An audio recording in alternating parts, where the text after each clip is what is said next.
Ah, Stepford Southgate. The area that never was.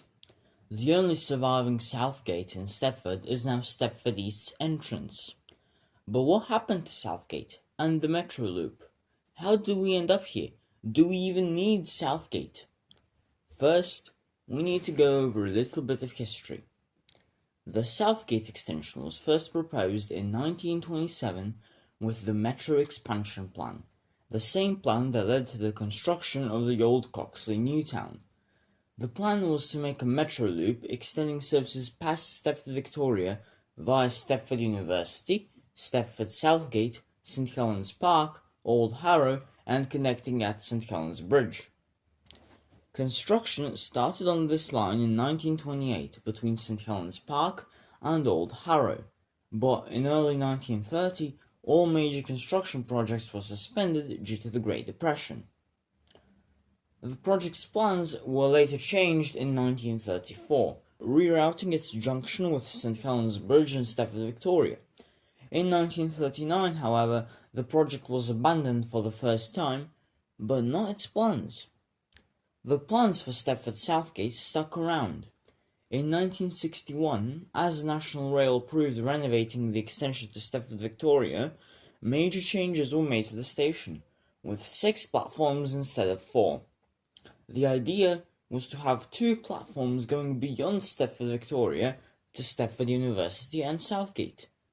In 1962, however, National Rail abandoned this plan, opting for 6 terminating platforms and 2 underground platforms just across the street.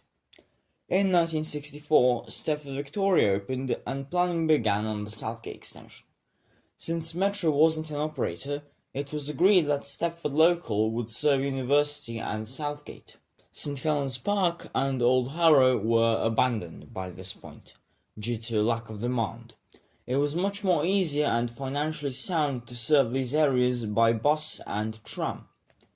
In 1967, National Rail contracted the Stepford Bus Company to run a rail replacement service from Stepford Victoria to Stepford Southgate alongside pre-existing bus services in that area. This indicated that the Southgate extension would come soon, but no one actually knew when. A year later, in 1968, Network Rail assumed track ownership across Stepford, and the Southgate plans were once again put on hold, with the bus replacement service being erased. No one knows why this happened, but it was likely due to lack of demand, as a train journey without the loop was too long. For example, it would have taken residents of Southgate 12 minutes to get to Stepford East by train, but only 5 minutes by bus. In 1978, Transport for Stepford was founded and Network Rail was disbanded. Transport for Stepford can now control the tracks from Stepford East to Stepford Victoria, and they wanted the Southgate extension, using National Rail's original plans. The Southgate extension began official construction in 1979. In 1981, however, as some of the tunnels were being dug out, Transport for Stepford inexplicably abandoned the extension. In 1984, Transport for Stepford gave back its track ownerships to National Rail, and the Southgate extension began construction again, however, not using the tunnels Transport for Stepford had already made. And yes, this does mean that there are currently 600 or so meters of abandoned track underneath Stepford. Just 1 year later, in 1985, National Rail suspended construction due to other priorities.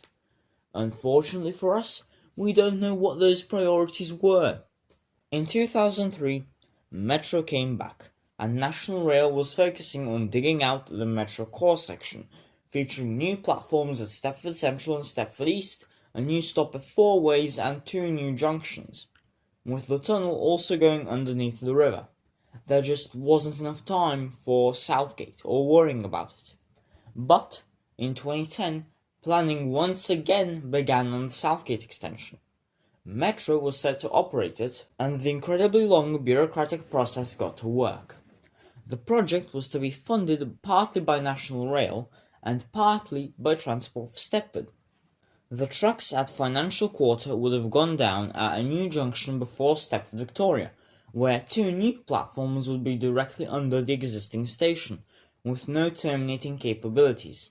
The next station would have been Stepford University, which was another two-platform through station situated directly across the entrance to Stepford University. And finally, Southgate, about a kilometre down the line, with three terminating platforms and a small underground siding. Unfortunately, the Southgate project encountered opposition and had to be changed several times. In 2011, 2012, 2013 and 2015, it was shut down by local residents due to concerns that the funds for the construction of the extension could be better used expanding the local tramlink and bus services. In 2016, after it was once again rejected, this time by the county council, National Rail again abandoned it, seemingly for the final time.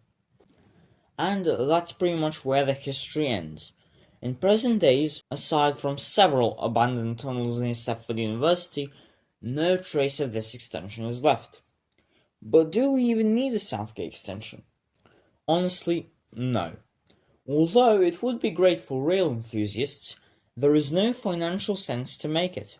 The journey to Stepford East takes 4 to 5 minutes by bus or tram, and you can get basically any rail service from there. With the new updates to Metro's fleet, you can get incredibly frequent Metro trains there. There's just no incentive to building the Southgate extension, unless it's a full loop with a triangle junction at Harrow. However, Harrow has been entirely filled by houses, shops, and other rail infrastructure, so there's no space to build it, and I'm sure the residents of Harrow wouldn't want their house demolished for a project that gives them basically no benefit. That was the interesting and rather tumultuous story of the Southgate extension. If you want to see more videos like this, let me know down in the comments. Thank you for watching, and I'll see you around.